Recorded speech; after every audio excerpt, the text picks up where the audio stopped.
Hello everyone, and welcome back to Physics Condensed. I'm Michael Karpov, and today we'll be exploring further into the world of mechanics. Last unit, we talked about the different kinds of motion there are, and how position, velocity, and acceleration are all fundamentally related quantities. But what really causes this motion? In this video, we'll explore the foundations of forces and Newton's laws of motion.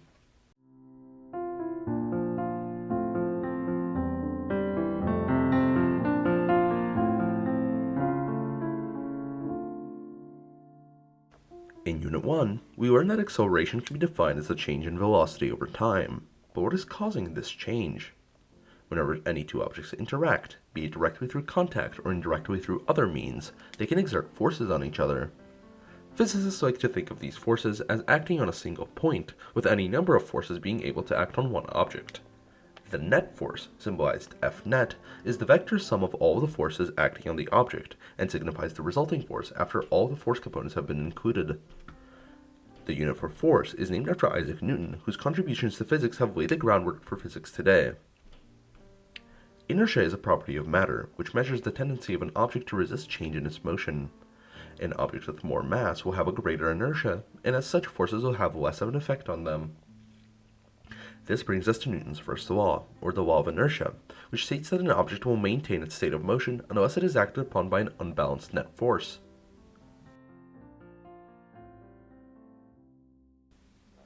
Newton's second law formalizes the idea of forces having less effect on objects with more inertia, stating that the acceleration of an object is proportional to the net force acting on it and inversely proportional to its mass.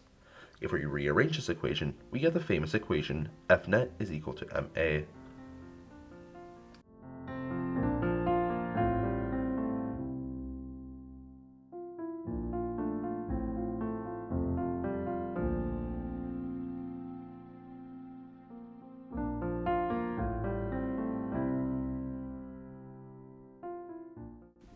In the last section, we covered the idea of forces acting on an object. But what are the real-world interactions that objects can have on each other? In this section, we will explore some common examples of forces. Our first force, the force of gravity, or weight, is a non-contact force which attracts all objects with mass in the universe. For instance, a block above the surface of the Earth will accelerate towards it because of the force of gravity. However, once the block reaches the surface, there must be some other force balancing out our force of gravity, since the block remains stationary. This contact force, called the normal force, acts between any two objects in contact, and is the force that you can apply by pushing on something. The applied force, symbolized by F app, or F applied, is a generic force used by physicists to describe an unknown, arbitrary force which is acting on an object. Friction is the force which opposes motion between any two surfaces in contact, and is what slows down a hockey puck or any other sliding object.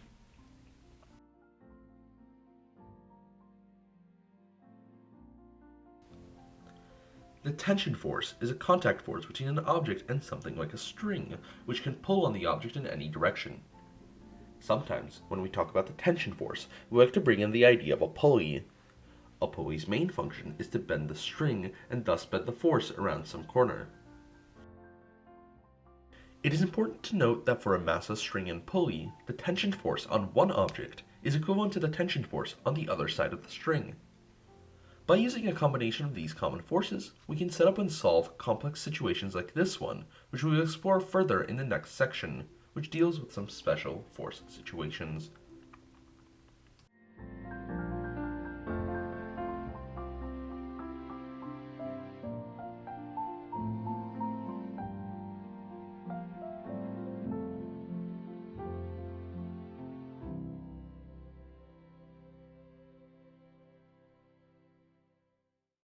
This section focuses on a couple of special force situations that appear often on the Physics CAP test, and some tips and shortcuts to help you solve them. Our first type of problem is the inclined plane, where an object sits on a ramp at an incline to the ground. While it is possible to componentize your normal force in this situation, oftentimes you have other forces which are not aligned with your current axes. In this case, it makes the most sense to rotate your axes so that they are aligned with the surface of your ramp. If we align ourselves as well with this axis, we can clearly see how the force of gravity will be componentized. By using some basic trigonometry, we can determine that the force acting into the ramp, as well as the force acting down the ramp. Now, when we return to our standard view, we can clearly see that the x component of gravity, mg sine theta, is pointed down the incline. The second type of problem you will experience are elevator problems. These are very straightforward. The idea is that you have an object which is at rest in relation to an elevator, but the elevator itself is accelerating at some constant rate. Here, we can use Newton's second law, and the fact that we know that the mass inside is accelerating with the same acceleration as the elevator, to determine that we have a net force acting on the object, which we can then solve for.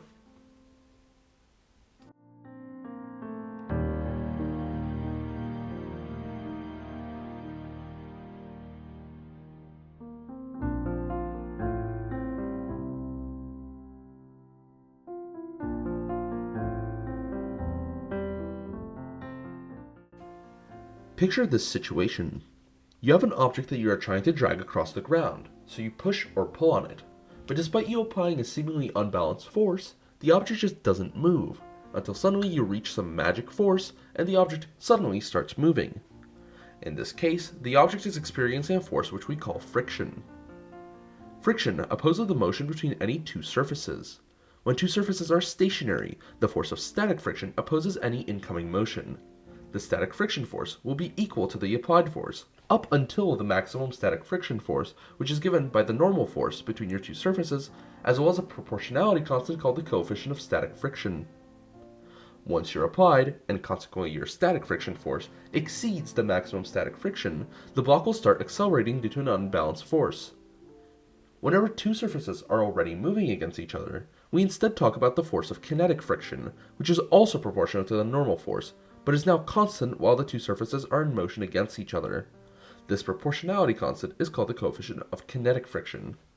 If we now remove our applied force, you can now see how the force of kinetic friction slows down the block until it comes to a stop.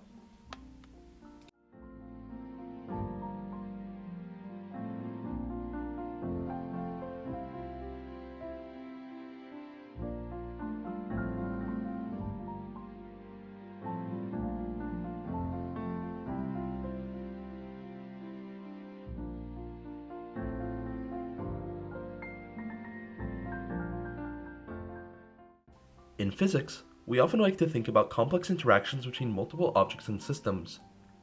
Take, for instance, this system of two blocks with an external applied force on them. How do the blocks interact with each other, and how does the system move as a whole? For this question, we can turn to the last one of Newton's laws, which states that every action has an equal and opposite reaction. For this situation, we can think of the red block as acting on the blue block, and the blue block as reacting back onto the red block. In this case, the action is the normal force caused by the surface of the red block pushing into the blue block. If we think about the free body diagrams of these two objects, we can more easily discern what their behavior will be. By Newton's third law, any normal force which the red block applies on the blue block must also be applied by the blue block onto the red block, with equal magnitude but opposite direction. To finally figure out the motion of the blocks, we can apply Newton's first law to determine that the blocks don't have unbalanced forces in the y direction, and as such will only move horizontally. By resolving the net forces of the blocks, we can then use Newton's second law to determine each of their accelerations, and consequently the acceleration of the two-block system as a whole. Let's step the difficulty up a notch. Suppose you have two blocks which are stacked on top of each other. The ground is perfectly smooth, but the blocks have friction between each other. Now, suppose that you wish to find the maximum force Ft such that the blocks still stay on top of each other, and don't move relative to one another. Because friction opposes any incoming motion, and the top block would slide to the left relative to the bottom block without friction, we know that the force of static friction points to the right on the top block, and by Newton's third law, that same friction force points to the left on the bottom block. By using Newton's second law, we can determine what the maximum acceleration is for the top block before it begins sliding relative to the bottom block. If we now shift our point of view to the two-block system, we can see that Ft is our only external force. By once again using Newton's second law, we can determine that the maximum force which we can apply to the system before the top block slides is the mass of the two-block system multiplied by our previously derived maximum acceleration. If we increase the force to be greater than this value, the top block will start to slide, and then the blocks will continue off without each other.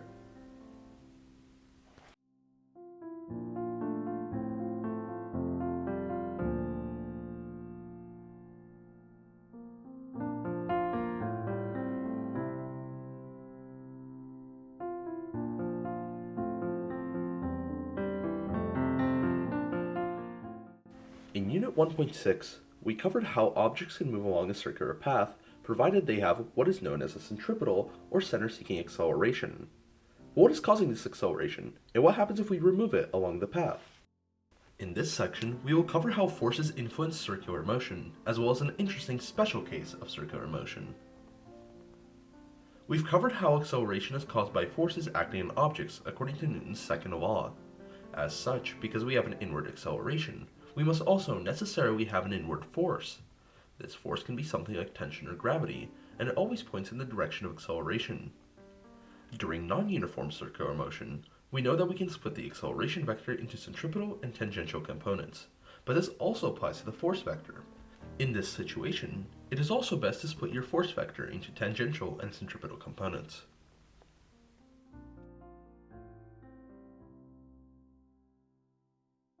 One special case of circular motion, which combines a lot of the things we've learned so far, is motion on a banked curve. In this case, an object moving along a curved, banked road in uniform circular motion is always accelerating towards the axis of rotation. This problem seems like one which would involve convoluted calculations, but we can simplify it by considering a cross-section of the movement at a specific point in time.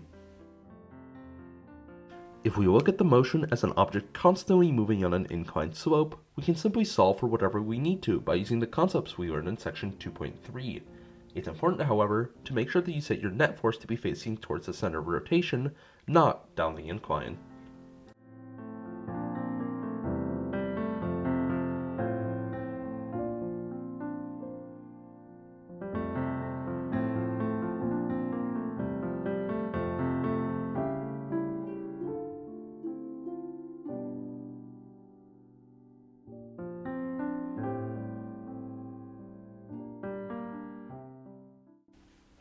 Our last concept is one which doesn't come up too often on the AP exam, but is important to cover nonetheless.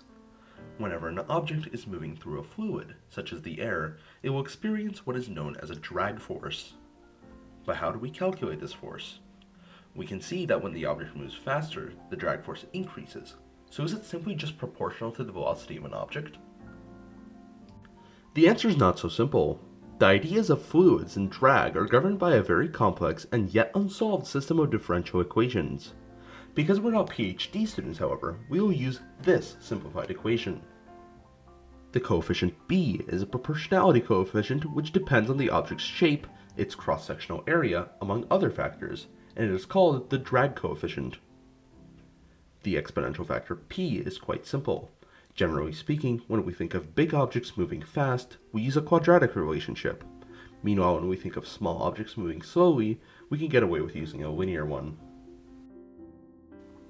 Finally, let's bring all of these ideas together as we drop a ball off a cliff. I've inserted the three motion graphs to the right so you can see how those graphs play out as the ball falls. When we let go of the ball initially, it is only acted upon by gravity. However, as it picks up speed, the drag force increases and slows the rate of acceleration. When the drag force is equal to the force of gravity, we no longer have an unbalanced net force, and the ball is now considered to be at terminal velocity. In this regime, the acceleration is zero, the velocity is constant, and the position is changing at a constant rate.